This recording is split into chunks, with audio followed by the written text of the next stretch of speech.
हाँ जी सर, हमारे पास ये सवाल में कहा गया है कि एक हॉरिजॉन्टल तो प्लैंक है, उसका मास m है और m का वैल्यू दिया हुआ है 100 kg। ठीक है, एक हॉरिजॉन्टल प्लैंक है, उसका मास m है और m का वैल्यू दिया हुआ है 100 kg।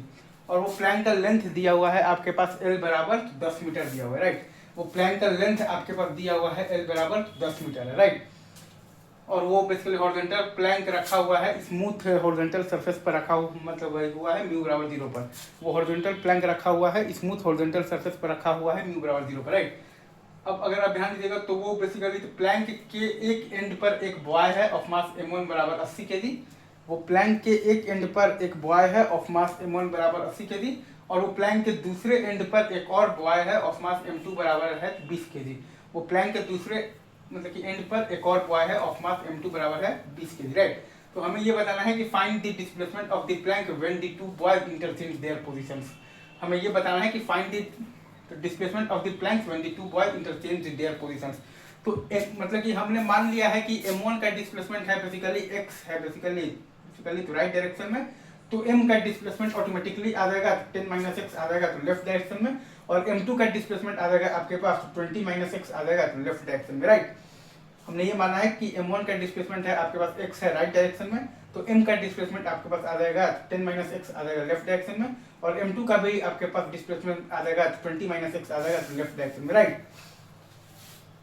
तो अब अगर आप ये पूरे सिस्टम पर x डायरेक्शन में बात करेंगे तो एफ नेट एक्सटर्नल बराबर 0 है, तो ACM बराबर 0 है, तो BCM बराबर कांस्टेंट है। और BCM इनिशियल बराबर 0 है, मतलब कि BCM बराबर आपके पास 0 कांस्टेंट है, मतलब कि XCM बराबर कांस्टेंट है, मतलब कि डेल्टा XCM बराबर 0 है, मतलब कि M1 डेल्टा X1 और प्लस M2 डेल्टा X2 बराबर 0 है। अगेन मैं फिर से बोल रहा हूँ, अगर आप ये पूरे सिस्टम पर x डायरेक्शन में बात करेंगे तो आपके पास बेसिकली एफ नेट एक्सटर्नल बराबर 0 है, मतलब कि ACM बराबर 0 है, मतलब कि BCM बराबर कांस्टेंट है, तो BCM इनिशियल बराबर 0 है, तो BCM बराबर 0 कांस्टेंट है, तो XCM बराबर कांस्टेंट है, तो डेल्टा XCM बराबर 0 है, तो M1 delta X1 plus M2 delta X2 बराबर 0 है। अगेन मैं फिर से बोल रहा हूँ, आप अगर ये पूरे सिस्टम पर x डायरेक्शन में बात करेंगे तो एफ नेट एक्सटर्नल बराबर 0 है, ACM बराबर 0 है, BCM बराबर कांस्टेंट है, BCM इनिशियल बराबर 0 है, तो BCM बराबर 0 कांस्टेंट है, मतलब कि XCM बराबर कांस्टेंट है, मतलब कि डेल्टा XCM बराबर 0 है, मतलब कि M1 delta X1 plus M2 delta X2 बराबर 0 है, राइट।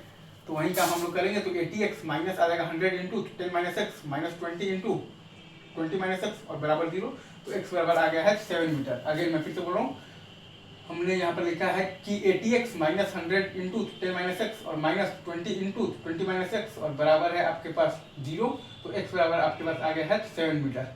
ठीक है, तो m1 का डिस्प्लेसमेंट आ गया है 7 मीटर राइट, m का डिस्प्लेसमेंट आ गया है 3 मीटर और लेफ्ट, और m2 का डिस्प्लेसमेंट आ गया है 13 मीटर और लेफ्ट। m1 का डिस्प्लेसमेंट आ गया है 7 मीटर राइट, m का डिस्प्लेसमेंट आ गया है 3 मीटर लेफ्ट, और m2 का डिस्प्लेसमेंट आ गया है 13 मीटर, वो आ गया है लेफ्ट की तरफ। ठीक है, ये आपको बेसिकली ये पूरा सवाल सॉल्व हो गया। ठीक है, आगे बढ़े।